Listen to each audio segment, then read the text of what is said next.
फरवरी और मार्च के मंथ में कौन से पौधे लगा सकते हैं, किन पौधों को कटिंग से ग्रो कर सकते हैं, किन के सीड्स लगा सकते हैं, आज के वीडियो में मैं बताने वाली हूँ। ये जितने भी पौधे हैं ये 6 से 7 महीने तक आपके गार्डन में बहुत आसानी से ग्रो करते रहेंगे। इन पौधों के रूट्स को कैसे ग्रो कराना है, कौन सी खाद देने से ये पौधे बहुत आसानी से ग्रो हो जाते हैं, ये आज के वीडियो में आप जान पाएंगे। साथ ही साथ आप ये भी जानेंगे कि कटिंग को लगाने के बाद किस जगह रखें या कितने दिनों के बाद धूप में रखें। इसमें इंडोर प्लांट्स की कटिंग लगाने को भी बताऊंगी, कौन कौन से पौधे की कटिंग लग सकती है इंडोर्स में। साथ ही साथ यदि आप नर्सरी से खरीदने जा रहे हैं तो कौन से फ्लावरिंग प्लांट्स या वो कौन से प्लांट्स जो परमानेंट हैं जिन्हें अभी आप खरीद सकते हैं, ये भी वीडियो के माध्यम से आपको मालूम होगा। कुछ पौधे ऐसे भी होंगे जिन्हें आप पानी में ग्रो कर सकते हैं, पानी में इनकी रूट्स बहुत आसानी से निकल आती हैं। इनमें से सबसे पहला पौधा है ये गुड़हल हिबिस्कस। हिबिस्कस हाइब्रिड हो या देसी हो, दोनों को आप खरीद सकते हैं। परमानेंट पौधा है, सिर्फ सर्दियों में नवंबर दिसंबर और जनवरी 14-15 जनवरी तक ये पौधे डोरमेंट रहते हैं। फिर इन पौधों को खाद दे करके वापस रीजनरेट कर देना चाहिए ताकि ये फ्लावरिंग के लिए रेडी हो जाए। अब अभी फैब से लेकर के अक्टूबर नवंबर तक लगातार ये पौधे फ्लावरिंग करते रहेंगे। तो ये पौधा यदि आपके पास नहीं है, आप खरीद सकते हैं अभी नर्सरी से 50-100 रुपीज़ में बहुत आसानी से मिल जाएगा। गुड़हल को वैसे तो बहुत सारी वैरायटीज़ गुड़हल की आती हैं। देसी वाली तो आप ज़मीन में भी लगा सकते हैं जो बहुत ऊंचाई ले लेती हैं, लेकिन हाइब्रिड को कोशिश कीजिए कि गमले में लगाएं। 8 से 12 इंच के कंटेनर में बेस्ट होता है। इन पौधों को लगाने के बाद आपको शेड में रखना है। ये जो पौधा आप देख रहे हैं ये सिनेरेरिया है। सिनेरेरिया के बहुत सारे कलर्स आपको नर्सरी पर मिलेंगे। सिनेरेरिया जो पौधा होता है शेड में ग्रो होता है, शेड में फूल खिलते हैं, लेकिन एक बार जब इनके फूल खिल जाते हैं तो कम से कम 1 से 1.5 महीना तक ऐसे ही रहते हैं। जब फूल आपको लगता है थोड़े से फेंट हो रहे हैं, मुरझा रहे हैं, तो फिर उन्हें कट करके हटा दीजिए। अगला जो ये पौधा आप देख रहे हैं ये कैलेंचो कैलेनकोई, इसमें देसी भी वैरायटी आती है और इसमें हाइब्रिड आती है। ये जो देख रहे हैं ये हाइब्रिड है, इसको कटिंग से भी बहुत आसानी से ग्रो किया जा सकता है। ये है डायंथस। डायंथस अभी आप ले सकते हैं, मई तक ये आपके गार्डन में आसानी से चलेगा। ये सदाबहार है, परमानेंट पौधा है, सालों भर रहने वाला, बीजों से भी ग्रो करते हैं। इसके बीज इसी में तैयार हो जाते हैं। उनके बीजों को 1 इंच सॉइल में दबाइए, ऊपर से पानी से थोड़ा सा स्प्रे कर दीजिए, बहुत जल्दी इसके बीज उग आते हैं। अभी फैब में और रेनी सीजन में इनके बीजों को लगाया जाता है। जब कभी किसी भी पौधे की यदि आप बीज लगाते हैं और वो बीज ग्रो नहीं हो रहा है तो लगाने के 3-4 दिनों बाद थोड़ा सा 1 चुटकी एप्सम सॉल्ट 1 लीटर पानी में डाल करके स्प्रे कर दीजिए। स्प्रे करने से जर्मिनेशन का जो रेशियो है वो बढ़ जाएगा, बहुत जल्दी पौधा जर्मिनेट हो जाता है। या फिर वो पौधे जैसे गुड़हल वगैरह आपने लगाया नर्सरी से ला करके, देखिए ये बीज इसके मैं दिखा रही हूँ। बीजों से भी लगा सकते हैं, कटिंग से लगा सकते हैं, नर्सरी से खरीद सकते हैं। जो भी पौधे अभी आप रिपोर्ट कर रहे हैं और वो मुरझाए हुए से हो रहे हैं तो एप्सम सॉल्ट से आप छिड़काव कर सकते हैं। वैसे सभी पौधों के लिए वर्मी कंपोस्ट और नीम खली 2 बेसिक खाद होते हैं जिन्हें 1-1 चम्मच आपको कम से कम 15-20 दिनों पर या 30 दिनों पर ज़रूर दे देना चाहिए। आप चाहें तो रात भर पानी में भिगो करके अगले दिन उसके पानी को यूज़ कर सकते हैं। यदि वर्मी कंपोस्ट नहीं है आपके पास तो वीडियो में ही आपको एक और खाद बताऊंगी जो आप यूज़ कर सकते हैं।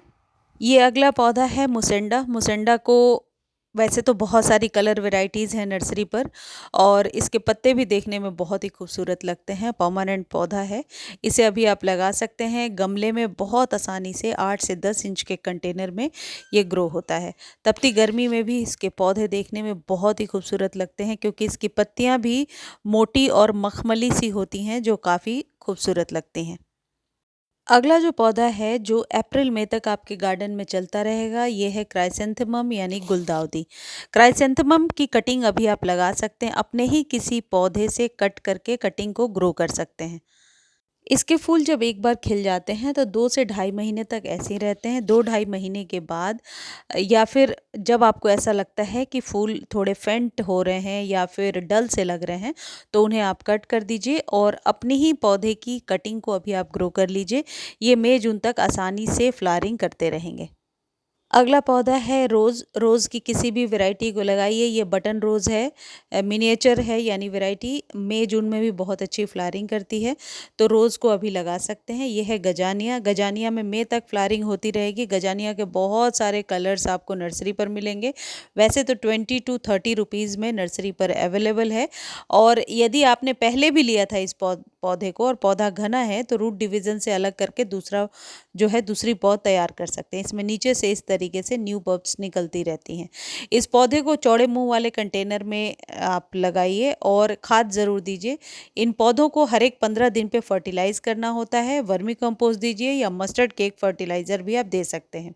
1 चम्मच मस्टर्ड केक फर्टिलाइज़र को आप चाहें तो ड्राई फॉर्म में गमले में डाल दीजिए या फिर रात भर पानी में भिगो कर रखिए। अगले दिन उस पानी को यूज़ कीजिए। मस्टर्ड केक का जो फर्टिलाइज़र है वो इन सभी परमानेंट पौधों के लिए बेस्ट रहता है। धूप वाले पौधे हैं, ये धूप में ज़रूर रखना है इसे। ये है पेंजी। पेंजी का पौधा अभी से लेकर अप्रैल तक आपके गार्डन में रहेगा। अभी 20 रुपए के नर्सरी पर मिल जाएंगे। इन्हें लेकर आइए, छोटे कंटेनर में लगाइए, हैंगिंग बास्केट में भी लगा सकते हैं। बस एक ही चीज़ ध्यान रखना है कि जब इसके फूल खिल जाते हैं तो डेड हेडिंग कर दीजिए, यानी कि स्टेम को कट कर दीजिए। छोटे कंटेनर में आसानी से फैलने वाला पौधा होता है, ये फैलता जाता है। खाद देना ज़रूरी है इन सभी पौधों को। वर्मी कंपोस्ट दे सकते हैं 1 चम्मच। सेमी शेड एरिया में रख सकते हैं, डायरेक्ट सनलाइट में ना रख करके सेमी शेड में भी रखेंगे तो बहुत ही अच्छी फ्लावरिंग इसमें होती रहेगी। अगला जो पौधा है वो है कनेर। कनेर के पौधे को कटिंग को भी अभी आप ग्रो कर सकते हैं और कनेर में फ्लावरिंग लेने का ये बहुत ही सही टाइम है। कनेर का जो पौधा है ये 50 टू 100 रुपीज़ में अभी आपको नर्सरी पर आसानी से मिल जाएगा। इसकी कोई भी जो कटिंग है वो कम से कम 6 महीने पुरानी कटिंग को ले लीजिए और उसे पानी में डालकर रखिए। 3 से 4 दिनों में आप देखेंगे कि इस तरीके से रूट्स बनने लगी हैं। अपने ही पौधे की कटिंग ले सकते हैं। कटिंग हमेशा ओल्ड जो स्टेम होती है उसी की लगेगी, बिल्कुल न्यू स्टेम पर कभी भी जड़ें नहीं निकलती हैं। इस तरीके से निकलने के बाद एक वेल रन सॉइल बनाइए और इसे मिट्टी में दबा दीजिए। लेकिन कई बार जो पौधा है वो सूखने लगता है, जब कटिंग को हम लगाते हैं वो सूखने लगता है। इसे लगाने के बाद आप सेमी शेड एरिया में रखिए, पानी स्प्रे करके दीजिए और जैसा मैंने बताया एप्सम सॉल्ट का छिड़काव कीजिए 10 से 15 दिनों में एक बार, तो ये पौधा अच्छे से ग्रो हो जाएगा। कनेर की किसी भी वैरायटी को अभी लगाया जा सकता है, चाहे वो हाइब्रिड हो या फिर देसी हो। कनेर का पौधा यदि ज़मीन में लगाते हैं तो बहुत ही बड़ा पेड़ बन जाता है, लेकिन गमले में इसे आसानी से लगा सकते हैं। बार बार फर्टिलाइज नहीं करना है, अदरवाइज कनेर के पत्ते गलने लगते हैं। एक बार खाद दे दिया, फिर 3 से 4 महीनों के बाद ही खाद देंगे। प्रॉपर सन में रखेंगे और पानी थोड़ा कम देंगे तो ये पौधा बहुत अच्छे से सर्वाइव करेगा और फ्लावरिंग करना शुरू कर देगा।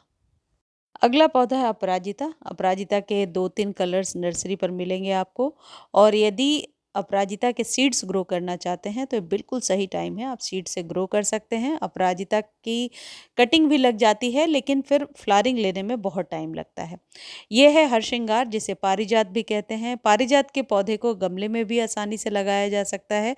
10 से 12 इंच के कंटेनर में लगा दीजिए, ये सही टाइम है, अभी आप खरीद सकते हैं हरश्रृंगार को। और आप ज़मीन में यदि लगाते हैं तो इसी तरीके से बिल्कुल पेड़नुमा आकृति बन जाती है।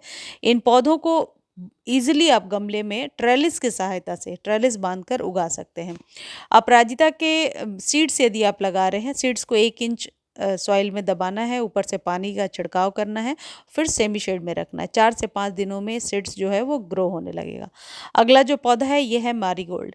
मारीगोल्ड जब इसके फूल सूखते जाएंगे तो आप इसकी कटिंग को निकाल करके एक तो फूलों को हटा दीजिए।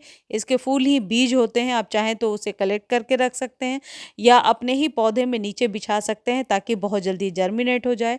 और या फिर आप ये कर सकते हैं कि अपने ही पौधे की छोटी सी कटिंग लेकर के सॉइल में दबा दीजिए और वो कटिंग ग्रो हो जाएगी। अक्सर इस पौधे को जिंदा रखने का ये जो नुस्खा है ये बहुत ही आम है, आपको भी पता होगा कि कटिंग से इसे ग्रो किया जा सकता है। अगला पौधा है ये है जरबेरा डेजी। ये परमानेंट पौधा है, सेमी शेड एरिया में बहुत आसानी से चलता जाता है। अभी इसको नर्सरी से खरीदने का बहुत ही सही टाइम है। अभी आप इसे ले सकते हैं। रूट डिवीज़न से अलग करके इस पौधे को 1 से 2 बना सकते हैं। पौधा लश ग्रीन रहे इसके लिए बहुत ज़रूरी है कि 15 से 20 दिनों में एक बार खाद दिया करें। पानी तभी दें जब ऊपरी सतह बिल्कुल आपको ड्राई नज़र आए, क्योंकि ओवर वाटर की वजह से इसके फूल खराब हो सकते हैं और इस तरीके से फूलों के पीछे फंगस भी हो सकता है। तो अभी फ़ैब के मंथ में आप जरबेरा के पौधे को ज़रूर लगाएँ। अगला जो प्लांट है जो आप अभी नर्सरी से खरीद सकते हैं वो है इक्ज़ोरा। इक्ज़ोरा को अभी आप 50 टू 70 रुपीज़ में आसानी से नर्सरी से ले सकते हैं। ये इक्ज़ोरा की हाइब्रिड वैरायटी है।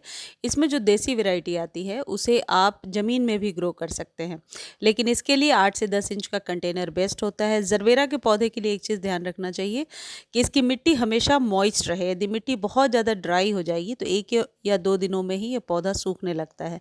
और इस पौधे को आप धूप में रखिए। जब गर्मियाँ बहुत ज़्यादा होंगी तो सेमी शेड में रख सकते हैं। अभी आप ये मांडेविला खरीद सकते हैं। मांडेविला में और भी बहुत सारे कलर्स आते हैं। झाड़ीनुमा पौधा है, बेल का रूप ले लेता है और बहुत आसानी से आपके कंटेनर गार्डनिंग में ये ग्रो होता जाता है। ये जो पौधा देख रहे हैं ये ब्लीडिंग हार्ट का पौधा है। सेमी शेड एरिया में बहुत अच्छे से ग्रो होता है। ज़्यादा धूप में इसके जो पत्ते हैं वो मुरझाने लगते हैं। तो ब्लीडिंग हार्ट अभी आप नर्सरी से ले सकते हैं और ये परमानेंट पौधा है। अभी फ़ैब में लगाएंगे तो मई जून तक आसानी से चलता रहेगा आपके गार्डन में। अगला जो पौधा है वो है मोगरा। मोगरे की किसी भी वैरायटी को फ़ैब में ख़रीद सकते हैं और इससे बहुत ही अच्छी खुशबू आती है। यदि कोई फ्रेगनेंट वाला पौधा आप अपने घर में लगाना चाहते हैं तो इस पौधे को ज़रूर लगाइए। मोगरे पर ज़्यादा बढ़िया फ्लावरिंग लेने के लिए अभी फ़ैब के लास्ट में आप इसमें एनपीके के घोल का स्प्रे करेंगे तो कलियाँ बहुत जल्दी बनने लगेंगी। अभी आप इसे वर्मी कंपोस्ट या काउडंग मैन्योर से अच्छे से फीड कर दीजिए, क्योंकि डोरमेंसी के बाद ये पौधा अभी फ़ैब से फ्लावरिंग शुरू करेगा। यदि पहले से है आपके पास तो इसकी केयर कैसे करनी है इसका लिंक डिस्क्रिप्शन में दिया हुआ है, जाकर देख लीजिए। एवरग्रीन वाले चैनल पर डिटेल वीडियो है। और यदि न्यू लेकर के आ रहे हैं नर्सरी से तो अभी खरीद सकते हैं आसानी से। पोर्टुलाका की कटिंग अभी लगेगी या फिर पोर्टुलाका पहले से आपके पास है तो उसे रेडी कर लीजिए आने वाले सीज़न के लिए। अब इसमें फ्लावरिंग का टाइम है। फ़ैब के एंड से इसमें फ्लावरिंग होने लगती है तो अभी आप इसे नर्सरी से खरीद सकते हैं। ये जितने भी पौधे मैंने आपको बताए इनके लिए यदि कोई खाद आपके पास नहीं है तो ये सिंपल 10 रुपये का जो चीज़ आप मेरे हाथ में देख रहे हैं ये काउडंग केक है, या उपले कंडे पथिया बहुत सारे नाम से जानते हैं। ये आपको मिल जाएगा, ऑनलाइन मिलता है। जो लोग गांव में रहते हैं उन्हें पता भी होगा। इसे आप रात भर पानी में भिगो करके अगले दिन उसके पानी को यदि अपने पौधे में डालते हैं तो सब प्रकार के न्यूट्रिशन आपके पौधे को मिल जाएंगे। और इसे निकालिए, रख दीजिए और 10 दिनों के बाद वापस फिर से सेम प्रोसेस को कीजिए। आप मस्टर्ड केक वाला जो फर्टिलाइज़र है वो भी अभी अपने पौधे को दे सकते हैं। 1 चम्मच एक पौधे के लिए बहुत है। उसे रात भर पानी में भिगोना है और अगले दिन यूज़ करना है। ये 2 खाद ये जितने भी फ्लावरिंग वाले प्लांट्स हैं इन्हें दिया जा सकता है। यदि सेमी शेड या इंडोर पौधों की बात करें तो ये जो सॉन्ग ऑफ इंडिया आप देख रहे हैं ये पौधा बहुत आसानी से आपके गार्डन में ग्रो होता रहता है। सेमी शेड में चलने वाला पौधा है। अपने ही पौधे की कटिंग लेकर के छोटे कंटेनर में आप इसे लगा सकते हैं। ये दूसरी वाली कटिंग स्पाइडर प्लांट की है। इसमें जो पप्स निकले हैं इन्हें आप सिंपली सॉइल के ऊपर रख दीजिए। इसकी जड़ें अपने आप बनाती हैं और सालों साल ये पौधा आपके यहाँ रहता है। बेबी सनरोज़ लगा सकते हैं या इस तरीके से आप टर्टल वाइन भी अभी लगा सकते हैं जो कभी भी आपके गार्डन से नहीं जाएगा। ये जो है इंग्लिश आइवी का पौधा है। ये सारे सेमी शेड में ग्रो होने वाले पौधे हैं। इन्हें आप ज़रूर लगाइए। वांडरिंग जीव लगा सकते हैं और इस तरीके से पर्पल हर्ट की कटिंग आप पानी में भी लगा सकते हैं और सॉइल में भी लगा सकते हैं। पानी में भी बहुत ही बढ़िया से ये फ्लावरिंग करता रहता है। पानी में आपको कोई भी खाद नहीं मिलाना है। सिंपली 2 से 3 दिनों के बाद इस पानी को चेंज करना है और फिल्टर वाटर यूज़ करना है। इससे ज़्यादा और कुछ नहीं करना और ये आराम से ग्रो होता रहता है। इसमें ये पिंक कलर के फ्लावर्स भी बहुत ही आसानी से खिलते रहते हैं। इनमें से ये जो वांडरिंग जीव है इसे आप आसानी से पानी में ग्रो कर सकते हैं। इसकी जड़ें पानी में बहुत आसानी से बन जाती हैं। वांडरिंग जीव सालों साल चलने वाला पौधा है। कभी भी ये पौधा मरता नहीं है और कटिंग से तैयार होने वाला, आसानी से कटिंग ग्रो होने वाला पौधा है। अगला है ये स्वीट पोटैटो वाइन। इसकी छोटी सी कटिंग ला करके पानी में लगा दीजिए, जड़ें आसानी से बन जाएंगी। फिर जब जड़ें बन जाती हैं तो इसे आप सॉइल में ग्रो कर लीजिए। हैंगिंग बास्केट के लिए one of the best plant है। और ये जो कटिंग है ये सालों साल चलता रहता है और छोटी से छोटी कटिंग भी ग्रो हो जाती है। कहने का मतलब है ज़रूरी नहीं है कि आपको पुरानी कटिंग लेनी है, न्यू पौधे की कटिंग भी बहुत आसानी से ग्रो हो जाएगी। और इसकी जड़ें कुछ इस तरीके से 3 से 4 दिनों में ही पानी में फैल जाती हैं। कोई खाद पानी में डालने की ज़रूरत नहीं होती है, जड़ें बहुत आसानी से अपने आप ही फैलती जाती हैं। इंडोर प्लांट की श्रृंखला में एग्लोनिमा अपने घर में ज़रूर लगाइए। यदि पहले से आपके पास नहीं है तो अभी फ़ैब के मंथ में आप एग्लोनिमा को ख़रीद कर ले आइए। ये रूट डिवीज़न से ग्रो होने वाला पौधा है। यदि कटिंग कहीं से मिल जाती है तो कटिंग भी बहुत आसानी से, नई पुरानी कोई भी स्टेम ले आइए, कटिंग ग्रो हो जाती है। ये लिपस्टिक एग्लोनिमा है, ये थोड़ा सा डेलिकेट होता है। इसे गर्मियों में आप अपने घर के अंदर रखिए और सर्दियों में घर के बाहर भी रख सकते हैं। यानी कि धूप पड़ती है सर्दियों में तो कोई दिक्कत नहीं है, लेकिन गर्मी में धूप इसे नहीं मिलनी चाहिए, लू नहीं लगना चाहिए। लू वाली गर्म हवाएं भी इसके पत्तों को खराब कर देती हैं। जेड प्लांट, क्रेसुला और रबर प्लांट भी बहुत आसानी से लगा सकते हैं। जेड के लिए बोन मील एक अच्छा फर्टिलाइज़र है। यदि पहले से आपके पास है तो अभी बोन मील इसमें ज़रूर डालिए। बोन मील यदि आप नहीं डालना चाहते हैं तो वर्मी कंपोस्ट डालिए। जेड को अभी आप 50 रुपीज़ में नर्सरी से खरीद सकते हैं, या फिर इसको आप यहाँ से कटिंग ले करके, इतनी मोटी सी स्टेम की कटिंग लेकर के आसानी से ग्रो कर सकते हैं। ऊपर की पतली सी कटिंग ना लगाएं, वो नहीं ग्रो होती है। जड़ के पौधे आसानी से आपके यहाँ चलते जाते हैं सालों साल, सर्दी गर्मी जो भी हो। बस इस बात का ध्यान रखना, ओवर वाटर से, अब बहुत तेज़ धूप से ये पौधा ख़राब हो जाता है। सेमी शेड में बहुत आसानी से ये पौधा ग्रो होता है और एक लकी पौधा है, इसे अपने घर में ज़रूर लगाना चाहिए। एक ये पौधा है क्लैमेटिस का पौधा। ये गुड़हल के बाद जो अभी मैं आपको दिखाऊंगी वो क्लैमेटिस होगा।